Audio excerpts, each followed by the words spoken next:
Figure it out, Nico. Let's go. Hey, I'm ready to go. So Live for Life, just been going on a few years. Do you know Andrew Carter personally, or? I don't. Okay. I've been doing this for 5 years now since I've been in the program. Last year, since COVID, we didn't have it, so it's good to get back and get to doing what we do. Really excited for this year.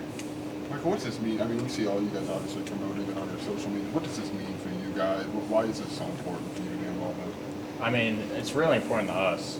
Just using our platform to give back to the community, give back to really the world, and just helping those who don't really have a voice like we do. I think that's really important for everyone on the team. So, I mean, that's a huge reason why we do it. And it's always a great event. So, like, people are in the community are always, engaged with it. It's just great. We all love it. So, just to make sure I have the format right, you guys break into teams, like within the team. Who's on your team? How do you guys determine this? So there are 10 different teams, 10 captains, and we drafted. We had a roster. We held our own draft. My team is Calvin Avery, Kalen Tolson, Kirby Joseph, Sean Coughlin, Dee Dee Snyder, Ty Lindemann, Josh Cruz. Who else? We have like 3 more guys. I can't. How'd the draft go down? Like, is this like over Zoom? Is it text message? We were in Coach Tank's office, and he was kind of the commissioner of it all. So it was really fun. Like, people had a great time with it. So. Michael, can I ask you about your transition to tight end, like this spring and fall? Yeah, I mean, it was kind of caught me off guard, honestly. Coach B kind of pulled me in, like we were halfway through camp. Thought I was having a decent spring ball at linebacker for the transition, and then he was like, you want to play tight end? I was like, well, I'll just do whatever. I'm just trying to win games here, so if you think it's right, I'll do it. The gaining weight part is a little difficult, but still getting accustomed to it. But everything's going great. What's the room like? Because you've got a lot of converted guys in that room. Yeah, at this point, it's kind of a makeshift room. You see new guys almost like every day. So, but the room is tight. I mean, we're all close, regardless if we were in the same position group or not. So, I think it's a great dynamic. how are you adapting to Coach Miller in the sense of just you're trying to adapt to a new position, he's trying to adapt to a whole bunch of new guys? Mm-hmm. I mean, I love Coach Miller. He's awesome. Great coach. Knows what he's talking about. It's helpful that he's a special teams coordinator as well. So get to know him from that perspective as well as on the tight end side. So I think just having him is a great mentor who's done it before at the highest level. So I think it's great for us. Can I get a little more on this draft? Like, is it so you 10 are in Tank's office, right? Yeah. And then how are you letting everybody know? Because I'm assuming they want to know what pick they were taken with. Like, Yeah. you guys are competitive. Yeah. So after everyone knew about the draft. Yeah. So everyone like the next day was like, oh, where'd I get drafted? Stuff like that. But yeah, Coach Tank made the draft order, and I think I had like the 5th pick or something. And yeah, we just kind of went like that. But yeah, the guys after, it was hilarious because everyone just come up to us and be like, oh, where'd I get drafted? Who was first overall and stuff like that. So Who was first overall? Isaac D'Arcangelo. Paltrow actually took him. Nice. Who was your first pick? My first pick was Isaiah Gay. That's who I forgot. Good call. How do you go about picking the teams? Honestly, we see each other work in the weight room, and based off we kind of had like an idea of the events and what they were going to be because we've done it in the past. So it's kind of like who we've seen really excel at some of these lifts. Like for example, Kalen Tolson just knocks out chin-ups. So and that's one of the events. So obviously I had to take him for that event. So it's kind of just went like that. At least that was my game plan. I don't know what the other guys were doing, but that's kind of how I went. Scouting. Hey, did you grow up an Illinois fan? Were you a fan your whole life, or of Illinois football or not? I wasn't. gonna ruffle some feathers here, but I actually grew up an Iowa fan because my dad played there. Okay. He Well, was, that makes sense. Sure. Yeah, he was there from '82 to '86 under Coach Fry. Okay.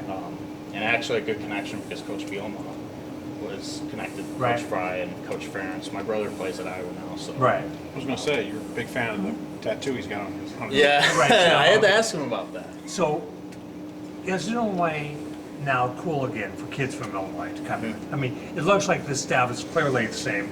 We want guys from here. Absolutely. Well, how does that make you feel, first of all? Do you think it's going to be like out there what you hear? Are people excited about coming here? Yeah, absolutely. I mean, how could you not recruit the state of Illinois? I mean, we have great athletes. No matter how much slander people want to talk about Illinois football, like it's, I would say top 5 in the country with kids, especially with Chicago. I just don't understand how people miss Illinois. And I think it's great that we're, digging our roots back into the state, just getting more in-state guys who have passion for the Midwest, passion for Illinois, and passion for Big Ten football. I think there's just a different mindset when it comes to Big Ten football in the Midwest, especially at Illinois with this passionate fan base. I mean, I think it's all great, and the staff does an amazing job with that.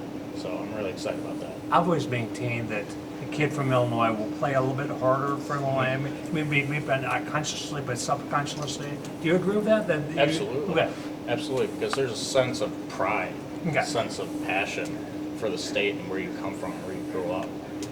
Even though I didn't grow up an Illinois fan, I'm from Illinois. I still followed Illinois. You know what I'm saying? So I think just being here and having that pride of being from the state, it definitely plays a part. And last thing, should this school dominate in Illinois? I mean, should you guys give, of the top 10, should you get 7? I mean, is that how it should work? Yeah, I mean, I'm not an expert in recruiting, Right. and stuff like that, but we have great facilities, we have great school, we have great assets all over campus that these student athletes can, use and help develop their careers as a player and as a person. I just think it's a great spot for anyone that wants to come here. Everything's just great. I've been there for 5 years, so I love it. And you were an Iowa fan, so that's pretty good. Yeah. So I'll keep that low. Yeah, I'll do people that will one. Yeah, very good. kinda, yeah. Thanks, Mike. So, Michael, this Lift for Life's been going on for quite a while now. What's it mean for you personally to be one of the coordinators of it now, and how did you get into that position after going through it all those years?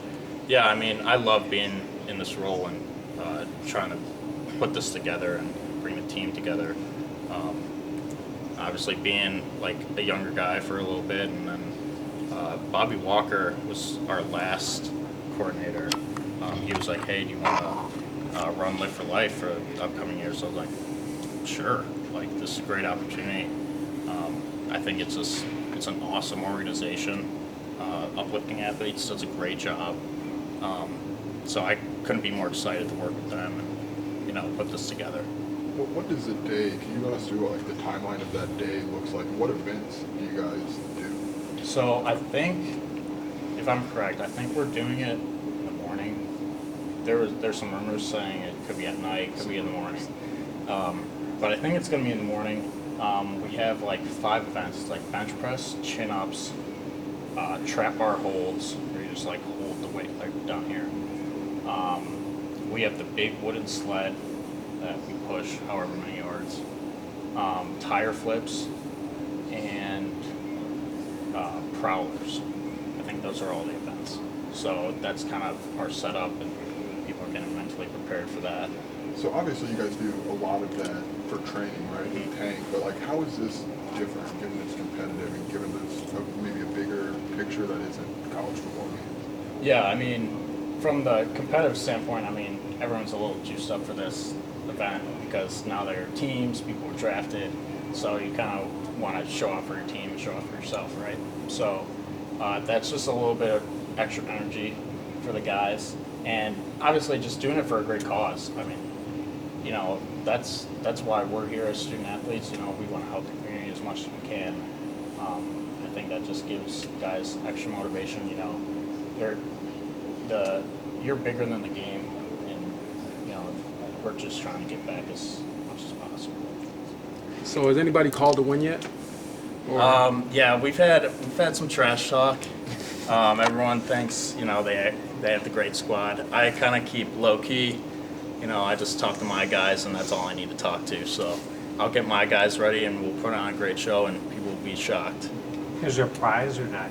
No. No. I mean, we just Pride. Yeah, there's a lot of pride. We just try to raise as much money for the rare disease community, and kind of go about that. I mean, it's a great time, so everyone's gonna have fun with it. Anyone ask Tank who to draft? Like that guy knows you guys pretty well. No, Tank stayed out of it. He was like, I'll give you guys a roster, but outside of that, it's all you. Awesome. Thanks, Mike. Thanks, Mike. Absolutely. Thanks, Mike. Thanks, Appreciate it. guys.